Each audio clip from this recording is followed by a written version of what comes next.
Adora is a hero, but she is also broken, both physically and mentally, at the start of Season 5. After realizing that her existence was to be a weapon for an ancient civilization, she is left with a shattered sense of purpose, symbolized by the shards of her sword lying on the dresser.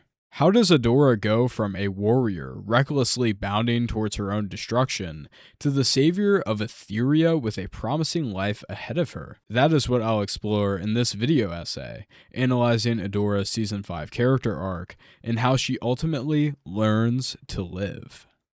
I won't be going over Adora's entire character arc, but for the sake of this analysis, I do need to talk about her childhood. Catra's abuse is often talked about in the She-Ra community, but seldom talked about is the abuse Adora goes through. Because the way she was raised in the Horde has lifelong implications for how she behaves and perceives herself. To understand her childhood dynamic, we need to take a look at Season 1, Episode 11, Promise. There's a scene where Adora and Catra relive a traumatic childhood memory. Young Adora sneaks into Shadow Weaver's forbidden chamber, and Catra follows. When they are caught, Shadow Weaver singles out Catra, lifting her up with magic and belittling her with verbal venom. Adora tries to get her to stop, and that's where the memory ends. Adora witnesses this abuse and injustice firsthand, and is also indirectly a part of it, because it was Adora's decision that led them in there, and it was her fault Catra was punished. Shadow Weaver even reinforces this with what she says.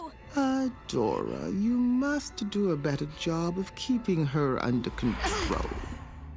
Do not let something like this happen again. Shadow Weaver essentially creates a hero or savior complex in the young, impressionable Adora. She teaches Adora to take on the responsibility of protecting or saving other people. She doesn't punish Catra just because she dislikes her, but because it makes Adora put the blame on herself. This is incredibly effective because of her strong sense of morality. The injustice Catra endures on her behalf is even more painful to her than receiving the punishment herself. Because Adora deeply cares about other people and doing the right thing. This process makes Adora associate other people in pain with guilt, and makes her feel like it is her job to protect everyone. Tragically, this does not end when Adora leaves the Horde, because Light Hope fills right in for Shadow Weaver's role. Both of these authority figures are not motivated by their love for Adora, but rather how they can use her. This affects how Adora perceives herself, making her only feel value in what she can provide for other people. And this is where Adora finds herself at the start of Season 5. After the events of the previous season, Adora is left completely powerless. Horde Prime identifies her as the rebellion's beacon of hope, but Adora doesn't see that. Without being able to transform into She-Ra, she feels deeply insecure about herself. Even after she gets her powers back, this black hole is still inside of her. That is, until the show reintroduces her to the key for her growth and development. And of course, I am talking about Catra.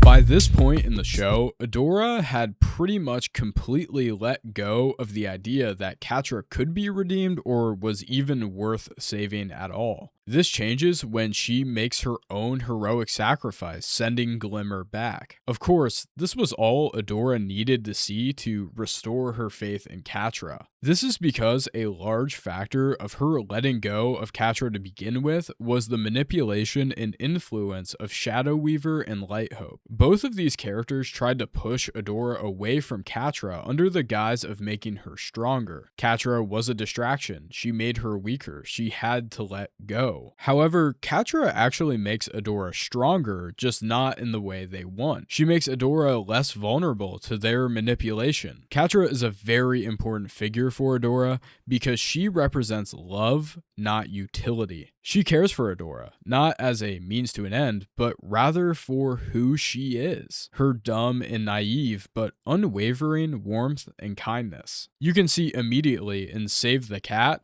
that Adora seems way more more powerful than she does at any other point in the series. It is not a coincidence that Adora's powers seem to be stronger when Catra is around. We see Catra's impact directly in Season 5, Episode 11, Failsafe. Shadow Weaver and Aunt Costa take what is left of the Resistance to the depths of Mysticor, which contains a hidden failsafe room. Shadow Weaver reveals that someone must bond with the failsafe. Adora jumps straight into action, but Catra stops her and is the only one who thinks to ask the important questions. So you do it then. I've been watching you the whole way in. You've been in here before, haven't you? You could have taken the failsafe yourself and gotten all the power you've ever wanted, but you didn't. Why does it have to be Adora? What is going to happen to her? What aren't you telling us? Whoever uses the failsafe must absorb the full magic of the heart when it is destroyed. That much raw magical power would burn any mere mortal apart. None of us are strong enough. Only She-Ra can hope to survive the process. No one else can do it. And if I don't survive it? Then the magic will be restored to Etheria through your sacrifice. You will give us the power to bring us to victory. Crime will be defeated. Your friends will be free. I'm just doing the edit right now, and first of all, Shadow Weaver is a master of manipulation. You can see it even in the scene, but notice that last thing she says, all your friends will be free. It's because that's the most important thing to Adora, is other people. You know, it reinforces a lot of what I've talked about so far in this video, and I just noticed that, so I thought it was interesting. A fight breaks out in the room, and the situation gets desperate. Adora gazes up with intention at the magical crystal with the failsafe. Catra then speaks what is maybe the most important line to Adora's Season 5 character arc. Please, it doesn't always have to be you! Adora! Of course, Adora goes and takes on the failsafe anyway, which greatly upsets Catra. And listen, I'm just gonna call a spade a spade. Catra is the only person who is trying to keep Adora from killing herself. You can try and justify Adora's actions by saying she believes she will survive, but that justification is erased once her and Catra make it to the heart, when Adora tells Catra that she is not going to make it. To me, this moment comes off as Adora accepting a truth that she had been hiding from, rather than a consequence of her not being able to transform. Consider that maybe the reason Adora couldn't transform is because she wanted or thought she had to die. That's what Mara is trying to save Adora from in their conversation, her need to self-sacrifice. What saves Adora is Catra finally giving her purpose outside of what she has been raised to think. Adora, since her childhood, has been conditioned to believe her purpose is to serve the cause, even if that means dying. She holds no value in her own life outside of giving it for the greater good.